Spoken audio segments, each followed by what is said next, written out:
25 मई 2025 को एक जीवन हमारी प्रेरणा ने एड्स हेल्थ केयर फाउंडेशन के सहयोग से मॉडल टाउन 2 दिल्ली स्थित अग्रवाल सदन में मासिक धर्म स्वच्छता दिवस का सफल आयोजन किया। ये कार्यक्रम AHF इंडिया की गर्ल्स एक्ट लीडर्स द्वारा पूर्ण रूप से योजना बनाकर आयोजित किया गया, जिसने युवा नेतृत्व की एक शानदार मिसाल पेश की। इस आयोजन में 285 से अधिक प्रतिभागियों ने भाग लिया, जिनमें युवा लड़कियां और लड़के, महिलाएं, NGO प्रतिनिधि और समाज सेवी शामिल थे। कार्यक्रम की शोभा बढ़ाने के लिए मुख्य अतिथि के रूप में पूनम गगनानी, जिला उपाध्यक्ष महिला मोर्चा, और सीमा नैयर, मंत्री महिला मोर्चा उपस्थित रहीं। कार्यक्रम में लड़कियों द्वारा नृत्य, नुक्कड़ नाटक, कविताएं और एक्शन गीत प्रस्तुत किए गए, जिनका विषय मासिक धर्म और स्वच्छता पर केंद्रित था। एक विशेष प्रस्तुति जो मासिक धर्म उत्पादों का उपयोग कर महिलाओं के नेतृत्व को समर्पित थी, उसने ये शक्तिशाली संदेश दिया: मासिक धर्म कभी भी किसी लड़की के सपनों की राह में बाधा नहीं बनना चाहिए। कार्यक्रम के दौरान गर्ल्स एक्ट द्वारा एक पॉडकास्ट पहल की शुरुआत मुख्य अतिथि पूनम गगनानी द्वारा की गई। ये पहल विभिन्न सामाजिक व स्वास्थ्य विषयों पर जागरूकता फैलाने के उद्देश्य से शुरू की गई है। गर्ल्स एक्ट लीडर्स को बैज और स्मृति चिन्ह भेंट कर सम्मानित किया गया। वहीं सभी सक्रिय प्रतिभागियों को उपहार, टी-शर्ट और सैनिटरी नैपकिन युक्त बैग प्रदान किए गए। इस आयोजन ने मासिक धर्म स्वच्छता के महत्व को उजागर किया और इस विषय से जुड़े सामाजिक कलंक को तोड़ने में युवा नेतृत्व की भूमिका को मजबूती से पेश किया। आज AHF की तरफ से जो महामारी स्वच्छता दिवस मनाया गया है, क्या लगता है ये स्लम एरिया के जो स्टूडेंट्स हैं, जो छात्र हैं, उनको कितनी मिलती है? ऐसे प्रोग्राम करके जितनी अवेयरनेस मुझे, आज मैं इस प्रोग्राम में पहली बार आज आई हूँ, मुझे यहाँ आकर इतना अच्छा लग रहा है कि एक महिला ही महिलाओं को आगे इम्पोज करने के लिए कितनी मेहनत कर रही है। अब बताओ, आज पहले हम इसी चीज को छुपाया करते थे, लेकिन आज हम सब मिलकर, भाई बहन सब मिलकर इस बात को हम बता देना चाहते हैं कि कोई शर्माने वाली बात नहीं है। इससे यही हमारी शक्ति है, यही हमारी ताकत है, इसी से हम पूर्ण नारी बनते हैं। और आज की महिला क्या नहीं कर सकती, ये तो सबको ही पता है। आप लोगों को ही पता है, आप भी बीइंग ए गर्ल कहाँ से कहाँ पहुँचे हो। अब तो हमारी देश की CM भी रेखा गुप्ता जी, जो हमारी महिला है, वो मेरी रह चुकी हैं सखी। तो मैं ये कहती हूँ कि अगर मन से माँ बाप लड़की को हर फील्ड में सपोर्ट करें, उसका सहारा बने, तो लड़कियां कहीं कम नहीं है। और ये तो बहुत छोटी सी चीज है, पहले टाइम में थोड़ा सा इसको नहीं माना जाता था। आज माँ बाप भी समझदार हैं, बच्चे भी समझदार हैं, समाज भी जागरूक है। सबको इस बात को लेकर जागरूकता है कि कोई शर्माने वाली, कुछ छुपाने वाली या किसी से डरने वाली कि अरे क्या हो गया, ऐसा कुछ नहीं है। माँ बाप से पहले बच्चे भी अवेयर हैं आजकल तो, क्योंकि मीडिया इतना जबरदस्त है, उसके कारण अब तो बच्चे पहले ही माँ के बताने से पहले ही पता होता है सबको कि ये सब होगा और इसको एक्सेप्ट करना है, और इसमें कोई बुराई नहीं है। और इस प्रोग्राम में जो ऑर्गेनाइज किया गया, बच्चों ने जो किया, जिस हिसाब से उसको प्रेजेंट किया है, वो वाकई काबिले तारीफ है। मुझे बहुत अच्छा लगा। मैं NGO को बहुत तहे दिल से अपना शुक्रिया अदा करती हूँ और चाहूँगी कि मैं अपनी BJP की तरफ से इस NGO को पूरा सपोर्ट। शुक्रिया। मैं इस जो आज ये प्रोग्राम हुआ है, ये एक महिलाओं के लिए हुआ है, बच्चों के लिए हुआ है, जो कि बच्चे आजकल की लड़कियों को आगे बढ़ाने के लिए उन्होंने बहुत, NGO ने बहुत मेहनत की है।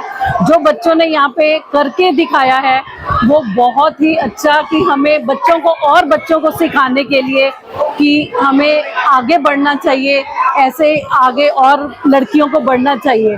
और आजकल की जो हमारे भारत की लड़कियां हैं, वो आजकल टॉप पे जा रही हैं और हमें इस बात की बहुत खुशी होती है कि हमारे देश की बच्चियां, महिलाएं आगे जाएं और हमारे देश का नाम रोशन करें।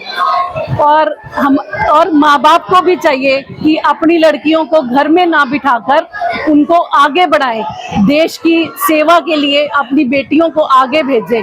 इससे हमारे देश की बहुत ही इज्जत मान बढ़ती है कि इंडिया कहां से कहां तक पहुंच गया। मैं यही प्रार्थना करती हूं कि हमारे बच्चे आगे बढ़ें। धन्यवाद। अपना परिचय देते हुए आप इस एनजीओ फाउंडेशन है, आज आपके द्वारा जो महामारी स्वास्थ्य दिवस का प्रोग्राम किया गया है, क्या लगता है ये बच्चों के लिए कितना अवेयरनेस? हमने ये जो प्रोग्राम पहली बार नहीं कर रहे, हम पिछले साल भी हमने हमारा जो एनजीओ है एक जीवन हमारी प्रेरणा हमने किया था, लेकिन बच्चों के साथ मिलकर किया था। उस टाइम को हमने एनजीओ का टीम ही पूरा जो कर रहे थे, प्रोग्राम कर रहे थे, उसमें बच्चे पार्टिसिपेट किया था। लेकिन उसके बाद उस प्रोग्राम को देखे एड्स हेल्थ केयर फाउंडेशन जो 47 कंट्रीज में उनका काम चल रहा है, HIV awareness prevention and treatment में काम कर रहे हैं उनका, उसमें इंडिया में एक सेंटर है। उन्होंने हमारा प्रोग्राम देखा तो काफी सारे लड़कियां थे हमारे साथ, जो एक जीवन हमारी प्रेरणा मेनली हम HIV पे काम करते हैं। तो ये प्रोग्राम देख के उन्होंने हमें उनका जो एक एक्टिविटी है जो गर्ल्स एक्ट, ये है लीडरशिप प्रोग्राम फॉर गर्ल्स, तो वो प्रोग्राम हमें दिया है, जो एनजीओ को दिया है। तो उसके थ्रू हमने 40 बच्चों से ट्रेनिंग करना शुरू किया।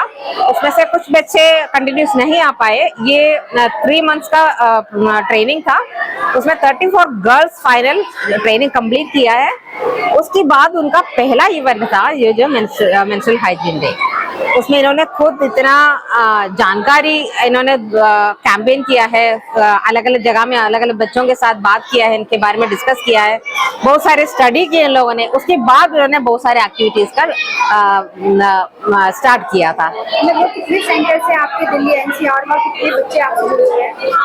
हम मेरे साथ मोर देन 300 चिल्ड्रन है जुड़े हैं मेरे साथ। वो HIV अफेक्टेड फैमिली से है, लेकिन उसके अलावा 500 चिल्ड्रन और है जो स्लम एरिया से है, और इसके अलावा चिल्ड्रन भी है।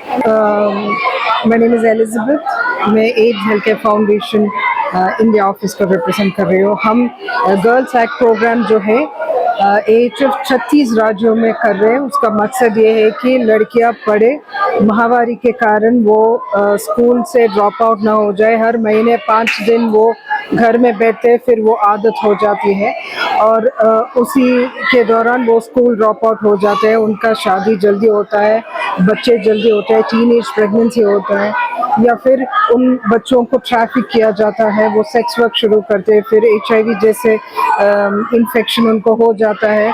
तो इस सारी चीज़ों को हमें मिटना है। जो स्टिग्मा है पीरियड्स के ऊपर वो हटाना है।